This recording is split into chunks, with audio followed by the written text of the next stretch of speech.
Welcome to the WRAL Daily Download. I'm Grace Holland. North Carolina's Lumbee Tribe could get federal recognition by the end of the month. Actually, Congress is set to vote on it later on Wednesday. Recognition is a goal that generations of tribe members have advocated for, but it's been controversial among other Native American groups. It could bring a new casino just south of Fayetteville, if approved.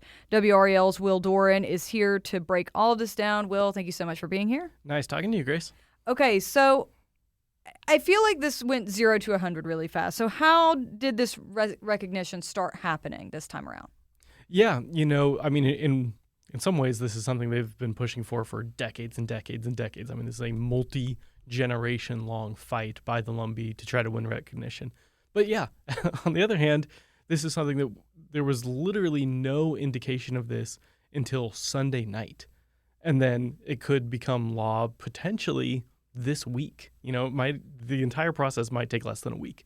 And so, that's great news for supporters of the Lumbees. It's something that's a real concern to the Cherokee, especially we've heard from them and other groups. But what's happening is that Congress has decided to basically just shove Lumbee recognition into a completely unrelated bill that's essentially a must-pass bill up in D.C., which is the National Defense Authorization Act, a.k.a. the Pentagon's budget. So there's not a whole lot of members of Congress who are going to want to vote against funding the U.S. military and, identifying our top national defense strategies, which this also does. Talks about drone warfare and cybersecurity risks and things like that. So there's a ton of really important stuff in this bill that makes the bill almost guaranteed to pass. And what we've seen is just through some sort of, back channel procedural behind the scenes negotiating in Congress, lo and behold, the North Carolina delegation has managed to get Lumbee recognition also just tacked on to this bill. And, obviously things could still change. It could get removed at some point. These votes haven't happened yet, but what we are seeing right now, at least, is that as long as Lumbee recognition does remain in this bill, it's a bill that we expect to pass very quickly through Congress and then be signed by President Trump. Right. And you mentioned that there, are two sides to this. So why is it that the Lumbee Tribe have not been recognized already? Yes. As I said, as you said, there is heavy opposition to this by most other Native American tribes, and that comes for lots of different reasons.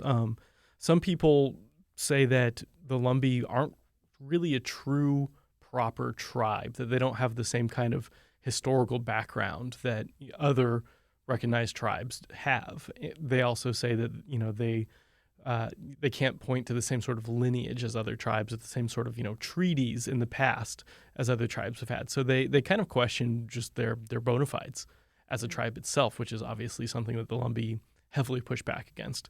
And the history of how the Lumbee came to be is really fascinating. We could do a whole other podcast on that. I'm sure we probably have at some point in the past here at WRAL.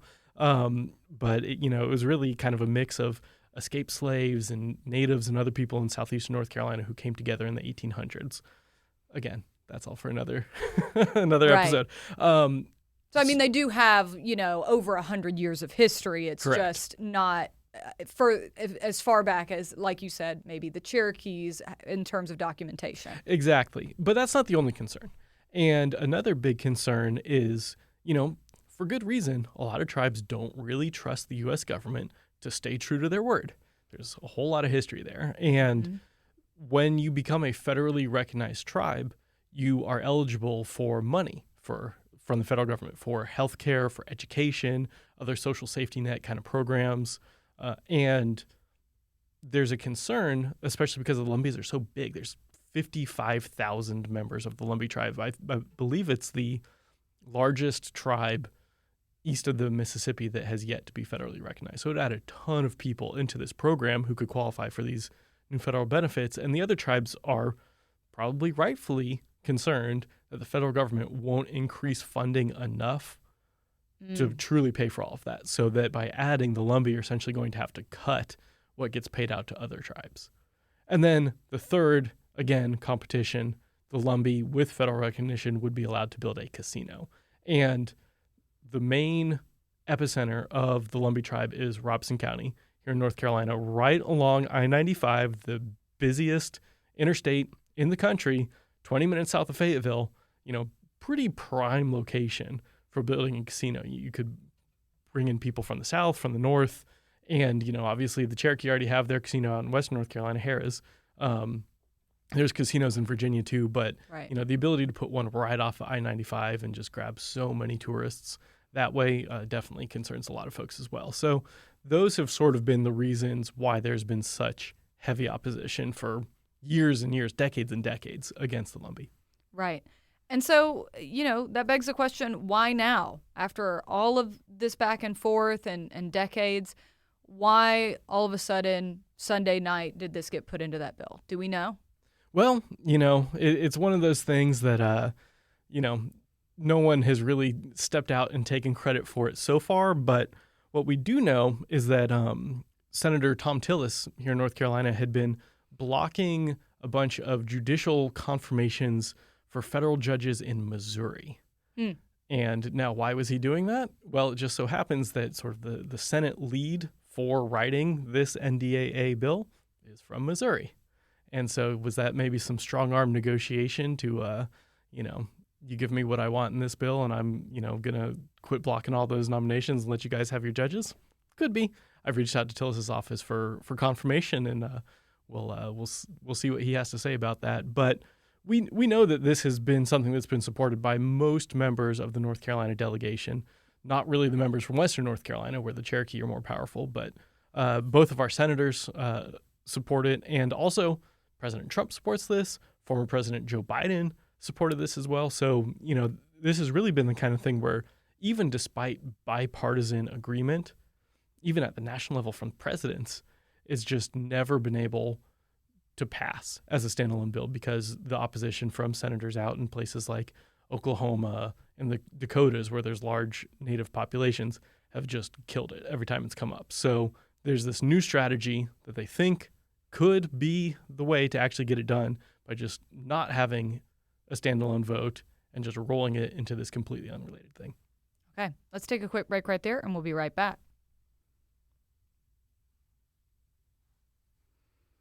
Okay, so Will, as you said, at the time that we're talking about this bill has not been passed, but we feel pretty strong that it will. The indication seems strong that it will, I should say.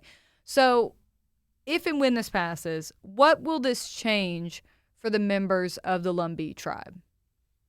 Well, the funding is really the key component here. You've seen out in Western North Carolina, in the Qualla Boundary, there's a lot of money to go towards health clinics and schools and things like that. They've also been able to legalize marijuana out there because they are, a sovereign nation. They're, a tribe.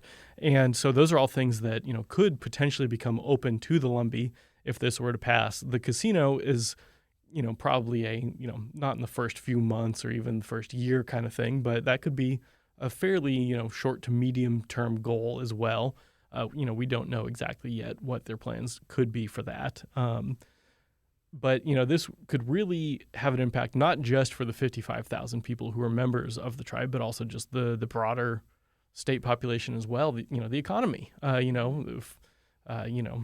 we're obviously gambling, we're taxing gambling earnings already. If we add a whole other casino to the state, and that's just more and more money coming into the state, more tourist draw to places like Fayetteville, maybe south of the border, down in South Carolina, get some more visitors as well. Maybe it even has a multi-state kind of draw. But just, really big monetary gains for southeastern North Carolina, which, you have to acknowledge is one of the most impoverished places in the state and, could really use some of this funding. And it's also a place that, Robeson County specifically used to be a strong Democratic stronghold and has flipped really solidly Republican after Donald Trump came on the scene, years ago, during his first presidency, pledging support for the tribe and to get them federal recognition. And he hasn't been able to get that done yet. So this could be, a way for him to finally be able to follow through on that campaign promise.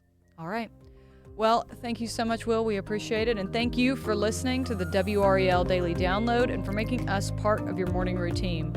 Another great way to get WRAL news is the Morning Briefing newsletter. That's a daily email with Triangle news, events, and headlines to help you get ready for the day. You can sign up at WRAL.com/newsletter.